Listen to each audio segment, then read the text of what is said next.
It's time to putty while you work, putty while you work, putty while you work. Time to putty while you work, putty while you work. I can't sing worth a crud. Hello everyone. I look like I just woke up. It's like 90 degrees up here. AC was off on the second floor of the house and I just turned it back on. It'll take it a bit. But we are working on the Raider. And it's putty time.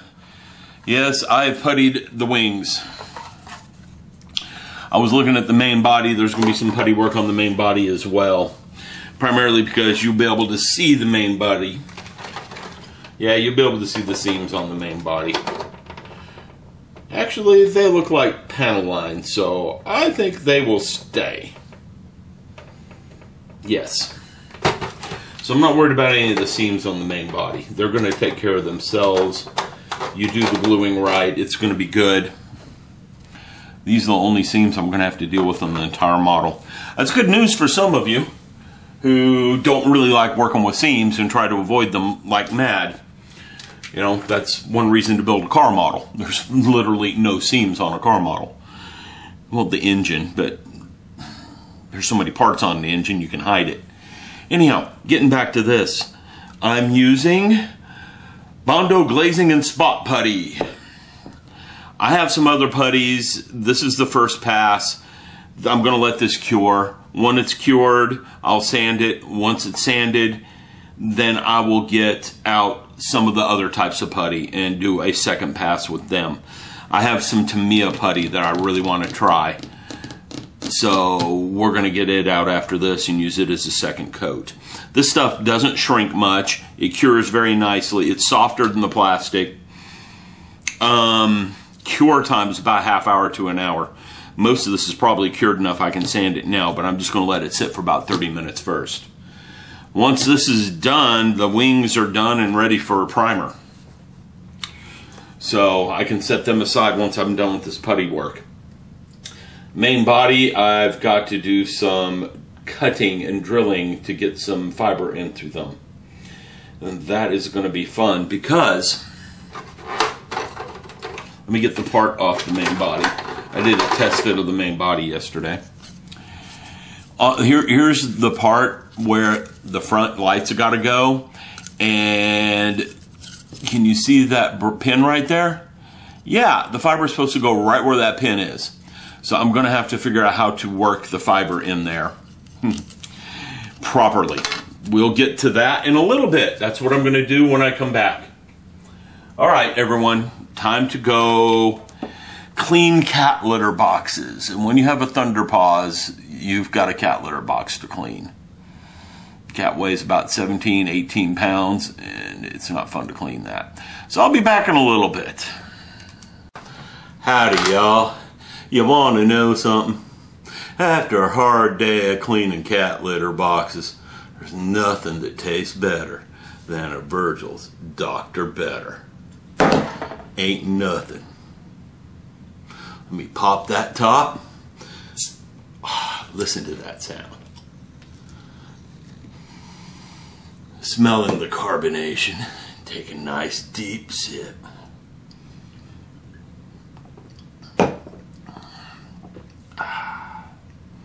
Pure pleasure for your taste buds.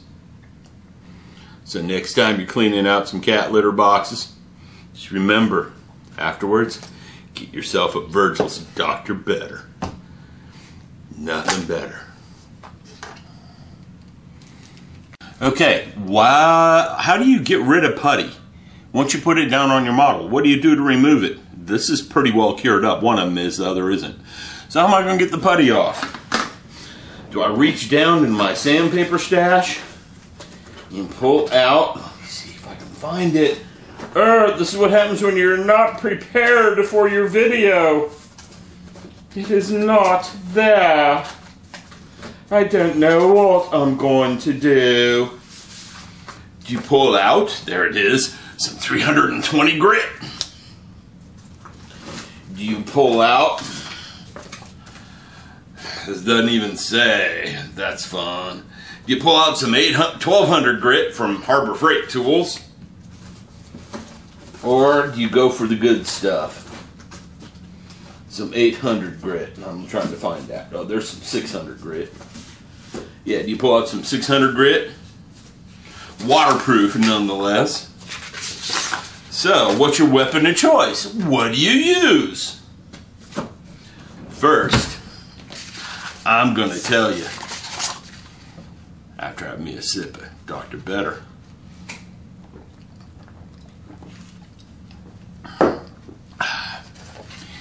Your 320 grit, that's for wood. This ain't no wood. Put this away. You don't want this. This is for wood. We're not dealing with wood here. We're dealing with plastic. Why do I have it? Well, because the bases are made out of wood. Quite often. Put that back in my sandpaper stash. 1200 grit Harbor Freight tool. Yeah, this is kind of garbage. I'll be honest with you. It's the 600 grit from your big box hobby. I mean, big box home improvement stores can work better than this stuff. I bought a lot of that 1200 grit before I figured that out too. I'm going to use the 600 grit. I'm going to wet sand. Why wet sand? No dust in the house. We live in the house. I don't want dust in the house. Some of you are probably thinking I need to stay off the Dr. Better. Yeah, I'm just trying to have fun with it today. It's been one of those days and I just need to relax and unwind and just let myself go. Sometimes part of letting myself go is just acting goofy. It is what it is. Okay, that's how I got married. For all you single gentlemen out there, I just became myself in front of some ladies, and one of them liked it and held on. Anyhow, back to reality. Let me go get some water for my sanding cup. I've used this for my sanding cup for quite some time. Organic wood butter tub. See, it says it right there. It says organic. Okay. And I will get to sanding on the Raider. Laters. The wife's home, quick! Hide the Virgils! Wet sand? What do you mean by wet sand? When we were kids, we had to pour sand onto the plastic and then rub it with our fingers. That's how you sanded the finish down. You poured sand on and rubbed it off. That's what you do. Alright everyone, I'm done. Okay, let me get my normal voice back. Alright everybody, I'm done sanding.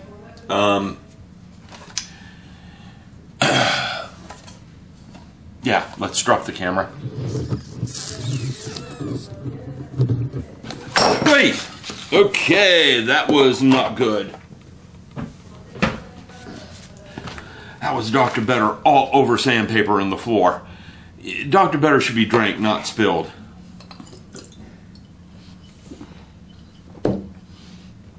Bad me. Anyhow, let me show you what I've been doing with the nifty zoom function. Bowl of red water. Don't drink the red water. You can see I've been sanding along here. There's one rough spot right there I'm going to have to fix. And if I remember right, the glue didn't hold right on this end, but it seems to be doing okay now. Okay.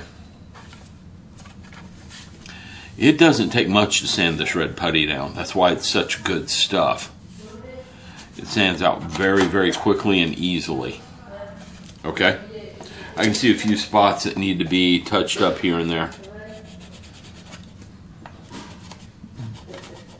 These little sanding sticks, I got them at Hobby Lobby for a couple of bucks for a pack of like 20. They've been worth the investment all the way around. I seem to have cleaned that up. Another spot on this end. It just looks a little rough to the eye. I can't feel it, but if I can see it's rough, it's gonna be. And I know these, you don't wet sand with these sticks. The glue they glue the sanding surface down with is water-based. So if you try to wet sand with them, they just come apart. Yeah, that's rough right there. That's going to take a bit of work, I'm afraid. I don't know why it's so rough right there. Well, all else fails, get your Dr. Better covered file out. Hit it for a brief moment with a hard file. And that fixes that. No. The plastic itself is soft. Okay. What I need to do is let that sit for a bit. Now let me explain something about the red putty. It uses an acetone base. So you can thin it with acetone if you need to. But since it's an acetone base, I can see a couple of spots that need to be fixed on this. But since it's an acetone base, hello. That was the wife. Since it's an acetone base, it will eat itself into the plastic, which is kind of a good thing. Okay? You want it to eat itself into the base, the plastic, because it'll bond itself up with the plastic really well. But if you sand it too quickly, that's going to show. I've got a couple of spots to fix, but I'm not going to use the red putty to fix them. From here I use a different kind of putty, anything that remains. But since it eats itself into plastic, if you remove it before it's cured, it leaves a soft spot in the plastic. You let it sit for a half hour or so and it quits being soft. Well, I'm going to stop recording for a bit and clean up my sticky Dr. Better mess. Alright, I'm going to answer a couple of questions from the videos. I don't do it very often because usually my videos are a couple of weeks behind. I usually address them, in the comments. One, someone asked how much this kit costs. I've seen it from around $45, $50 US to $70. Just depends where you get it. Another one asked, what do I think about the canopy or the cockpit cover? Well, here it is. You can't see through it. It's one solid piece. On the TV show, you couldn't see through it. So they're keeping true to form with this. This matches exactly what you see on TV. Cannot fault them for that. What do I think of it? I'd rather they gave me a clear piece and an interior. It's just me. That's what I'd rather. This thing is big enough. There's room for that interior in there. Okay? I'd much rather they did that. Am I going to glue this down? Not certain of that, because here's the piece of bolts too. And it fits on there pretty tight, just slip fitting. So I may just put a couple of magnets to it. I may not. I may just slip fit it in there and leave it at that. No, it's going to have to be glued down if I'm going to do anything with it, because it pops up. Yeah, it's going to pop up otherwise. It's not going to sit down flat. Well, like I said in the video yesterday, I'm just going to glue this down once it's painted. This is one of those parts you got to paint first. So it'll be one of the last parts on the ship, because the exterior parts are fun that way. Not happy with it, being honest. Alright, I got to quit delaying and get back to work. I lost my mojo when I spilled the Dr. Better. Slowed me down. Took away my pleasure in life. Okay, I'm going to work on cutting holes in this for fiber optics. Because once I got the holes cut, then I can start on the LEDs. Well, everyone, working with 3mm fiber optics is not a lot of fun. I had to gnaw some pretty good holes in the top of this. Holes are running through the bulkhead in the back. Okay? And your eyes aren't deceiving you. Those holes are just right about where the support pins are. That's because the two holes on the front of this thing line up with support pins. Now what I'm going to do is run the fiber through, put this in, and glue it down. Once I do that, this is going nowhere, because this is kind of tricky. Again, the big thick fiber does not like to be strung through stuff like this. It doesn't bend. It is not flexible stuff, mainly because of its thickness.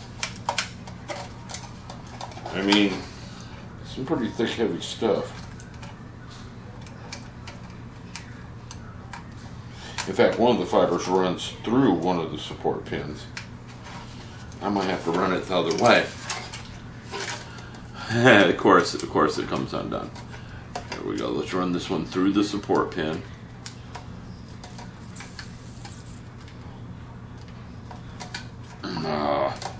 Okay, this fiber is demanding it go in this way first. There it goes.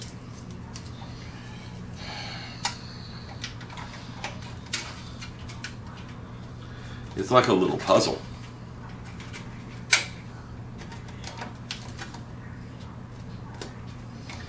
But once I get this fiber run, the fiber's on the TIE Fighter run, I'm soldering LEDs. Once I get the LEDs soldered, I can glue the two halves of this thing together for the most part.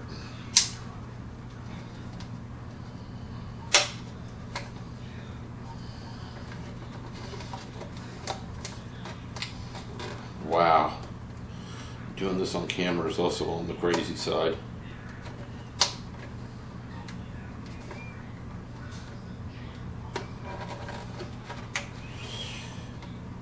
Well, folks,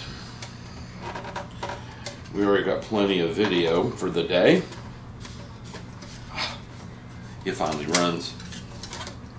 Now let's run this one through. This one's a little easier to run through from this side. Anyhow, I think it is. It is. I have the fiber strung. You can see the fibers are strung. Now what I got to do is get this part glued down. I'm going to go ahead and go off camera and do this so you guys aren't watching me struggle with it. Alright, this is the end of tonight's work. I'm going to leave the clamps on you for a little bit. We have fiber optic goodness here. Let me see if I can get one of them to light up a bit. Where you guys can see it, of course. Let's move this little LED desk lamp up. Can you see it?